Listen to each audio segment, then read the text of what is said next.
Hello, hello, j'espère que vous allez bien. Aujourd'hui, je vais vous parler de l'influence de vos habitudes sur votre bien-être. Concrètement, changer ses habitudes, ça veut dire quoi? Parce que quand on atteint un stade où on sent qu'il y a des choses qui ne sont pas forcément alignées et il est temps de changer ses habitudes. Et qu'est-ce que ça veut dire? Concrètement, prendre la responsabilité de notre bien-être avant toute chose. Votre épanouissement personnel, il en tient de vous et rien que vous. Euh, et il faut comprendre que c'est vous qui êtes maître de vos décisions et personne d'autre. Vous ne pouvez pas mettre la responsabilité de ce que vous faites dans votre vie au quotidien sur le dos d'une tierce personne. Ce n'est pas possible. C'est votre vie et votre capacité à engager le changement et votre réussite également. Donc, vous êtes l'acteur principal de votre vie. Et ce que vous faites aujourd'hui, vous en récolterez les fruits demain. Voilà. Donc, si vous ne changez rien dans votre vie, ça sera un cercle vicieux. Et si vous êtes dans un mauvais, une mauvaise passe, mais si vous n'occasionnez pas un changement, ça sera de votre propre responsabilité si jamais vous restez englué malheureusement dans une mauvaise posture. Donc le premier pas vers l'évolution, c'est d'abord, premièrement, reconnaître ses torts. Et une fois qu'on admet ces choses qui malheureusement des fois on n'a pas envie, qu'on n'a pas envie de voir, et bien après on engage un changement face à ces mauvaises habitudes qu'on peut avoir. Donc ça va impacter forcément beaucoup de choses, ça demande de la volonté, surtout quand on n'est pas forcément dans une posture agréable, donc il faut engager de la motivation et une volonté pour pouvoir occasionner des changements, déjà avoir la conscience du changement.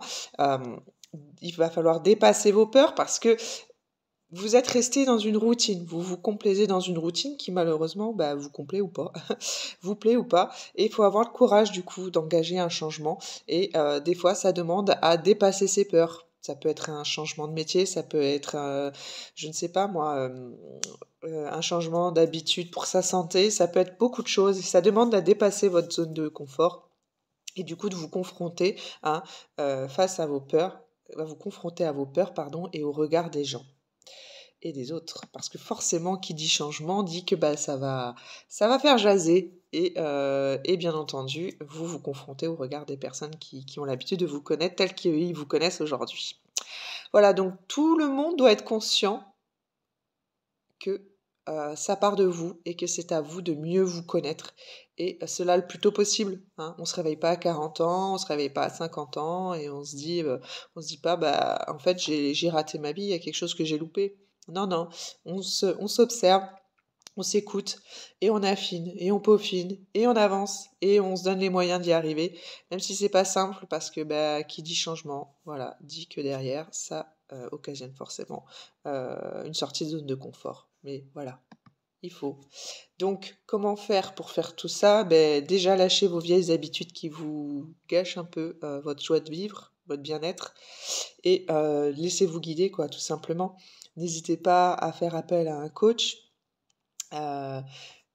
voilà, pour vous accompagner dans votre développement personnel. Je suis à votre disposition, bien entendu, et on affinera ces petites choses qui du coup vous influencent, qui des fois sont inconscientes, et on engagera derrière un passage à l'action, voilà, pour que vos habitudes changent et perdurent surtout, et deviennent pérennes, et pour du coup avoir un bien-être qui est ancré, qui est ancré et voilà. Et puis surtout que vous puissiez être enfin vous-même, parce que concrètement c'est ça, c'est des couches et des couches de peur d'occasionner ce changement qui font que on n'ose pas forcément aller au fond des choses, se découvrir et échanger pour être encore plus nous-mêmes, parce que on évolue constamment, avec l'âge, avec les expériences, avec tout ça, et après si on se permet pas des changements d'habitude, c'est là que ça casse.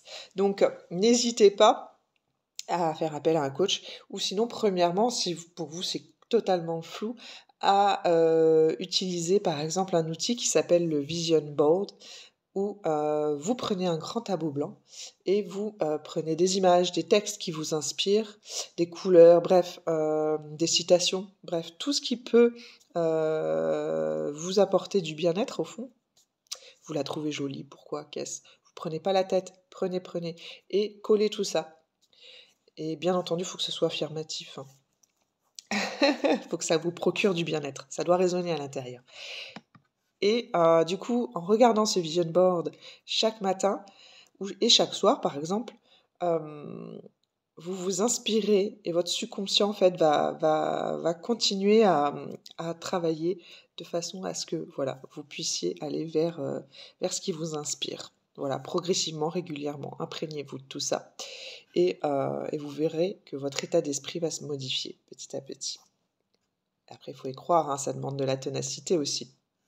Donc voilà, n'hésitez pas à mettre des petites pratiques comme celle-ci et vous m'en donnerez des nouvelles. Sinon, contactez-moi si vous avez des questions et puis je vous souhaite une belle journée. Ciao, ciao.